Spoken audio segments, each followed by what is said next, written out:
মুক্তিযুদ্ধে আমাদের যে শহীদদের হারিয়েছি পূর্ণাঙ্গ তথ্য কিন্তু আমরা স্পষ্টভাবে আমরা জানি না। এই সময়ে এসে এই নতুন বাংলাদেশ তৈরির সময় যে যারা শহীদ হয়েছেন, যারা আহত হয়েছেন, তাদের তথ্য কিন্তু অত্যন্ত গুণগত উপাত্তের মধ্য দিয়ে আমি মনে করি একটি প্রাতিষ্ঠানিক অবস্থায় নিয়ে আসতে হবে।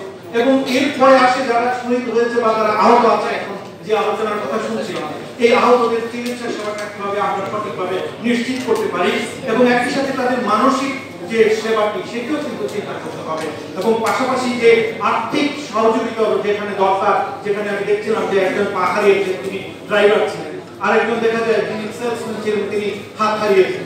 তাহলে এই যে মানুষগুলো, এদেরকে কিভাবে আমি সমাজের মধ্যে করব, তাদেরকে আমি মনে করি না যে মানবিক সহায়তা, আমি মনে করি আমাদের রাষ্ট্রের দায়বদ্ধতা রয়েছে, আমাদের প্রত্যেকেরই দায়বদ্ধতা রয়েছে। এরা প্রত্যেকে আমার ভাই বোন, আমার আত্মীয় স্বজন, এরা আমার পরিবার।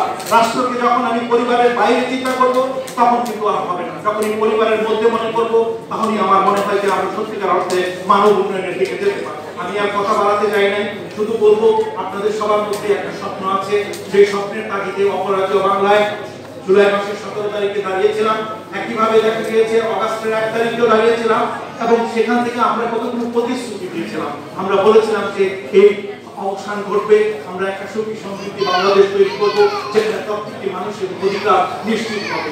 অধিকার এবং উন্নয়ন এবং পছন্দ, এই তিনটি অত্যন্ত ওতপ্রোত ভাবে রয়েছে এবং এর মধ্যে যাতে কোনোভাবেই অবক্ষয় না ঘটে এবং সেই প্রেক্ষাপটে আমি মনে করি আমাদের প্রত্যেকেরই মানবাধিকারের জায়গাটি নিশ্চিত হোক, আমাদের পছন্দকে বেছে নেওয়ার সক্ষমতা বাড়ুক, তাহলেই সত্যিকারের উন্নয়ন হবে। আমরা সবাই নিজের প্রতি একে অপরের প্রতি দায়বদ্ধ থাকবো এবং একে অপরের সহযোগিতায় এগিয়ে আসবো। আমার কথা শোনার জন্য এবং এই সুযোগ দেওয়ার জন্য আপনাদেরকে আন্তরিকভাবে ধন্যবাদ জানাই। আমরা একটা সম্মিলিত ধন্যবাদ ভাই। এখন আমাদের